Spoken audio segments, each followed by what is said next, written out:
सत्ता पर जबरदस्त किरकिरी के बाद बीजेपी में चिंता दिख रही है। कोशिश डैमेज कंट्रोल की हो रही है। यूपी बीजेपी के अध्यक्ष स्वतंत्र देव सिंह की नसीहत सामने आई है। स्वतंत्र देव सिंह ने अल्पसंख्यक मोर्चे की एक बैठक में नेता होने का मतलब समझाया, नेतागिरी का मकसद समझाया। निगाहें कहीं थी लेकिन निशाना केंद्रीय मंत्री अजय मिश्र ही लग रहे थे।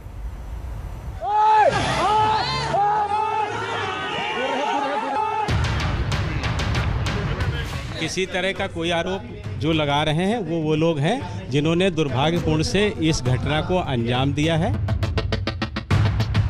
आपके बेटे वहां बताया जा रहा है उपस्थित थे उसी गाड़ी में? बिल्कुल नहीं थे, उसके सारे सबूत हमारे पास हैं। अपने बेटे की बेगुनाही पर ताल ठोकते केंद्रीय गृह राज्य मंत्री अजय मिश्रा टेनी को आप लगातार सुनते रहे हैं। उनका बेटा गिरफ्तार हो चुका है, जेल जा चुका है, लेकिन अजय मिश्रा डंके की चोट पर अपने बेटे को निर्दोष निश्चल बताते रहे। हम लोग मानते हैं कि वो कार्यक्रम स्थल पर थे, घटना स्थल पर नहीं थे। हम लोगों को पता है, चढ़ जाओ और जो उनके पास दिया है, इसलिए पूछताछ के लिए गए हैं, है ना।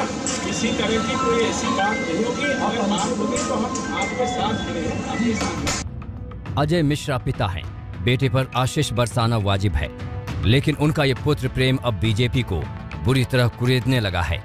लखीमपुर हिंसा की छाया से खुद को मुक्त करने की बेचैनी बीजेपी में साफ साफ दिखने लगी है। यूपी बीजेपी के अध्यक्ष स्वतंत्र देव सिंह की नेतागिरी पर नई नसीहत आई है। नेता का मतलब भ्रष्टाचार नहीं मित्रों, नेतागिरी का मतलब लूटने नहीं आए हैं, फॉर्चूनर से किसी को कुचलने नहीं आए हैं।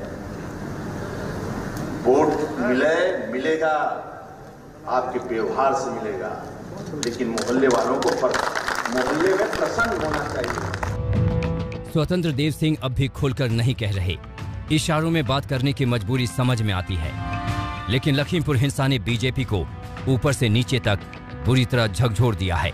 एक केंद्रीय मंत्री के बेटे का मुख्य आरोपी होना बीजेपी की चिंता बढ़ा रहा है। पार्टी विद डिफरेंस की ब्रांडिंग पर बट्टा जो लग रहा है, इसलिए पार्टी के राष्ट्रीय अध्यक्ष भी लखीमपुर के सवाल पर चिंतित हो जाते हैं। हम लोगों को भी इसमें केयरफुल होने की ज़रूरत है और ध्यान रखने की ज़रूरत है, लेकिन मैं फिर कहूँगा कि पार्टी के तरफ से और सरकार की तरफ से हम कोई भी ऐसी गतिविधि नहीं करते हैं जो लॉ एंड ऑर्डर को अपने हाथ में ले, और इसलिए जो भी इसमें दोषी होगा उसको हम उसके खिलाफ कड़ी कार्रवाई हो, ये योगी सरकार सुनिश्चित करे। ये अनुमान लगाना मुश्किल नहीं है कि बीजेपी के शीर्ष नेतृत्व की ये सख्ती और दो टूक संदेश मंत्री पुत्र पर भारी पड़ गया। यूपी में चुनावी नुकसान का जोखिम केंद्रीय मंत्री के रुतबे से 20 साबित हुआ और लखीमपुर में खूनी खेल का आरोपी कानूनी शिकंजे में दबोच लिया गया।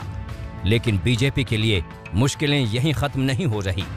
बेटा वाला अध्याय खत्म हुआ है तो पिता वाला मोर्चा अब भी यूं ही खुला है। कुमार अभिषेक, लखनऊ, आज तक।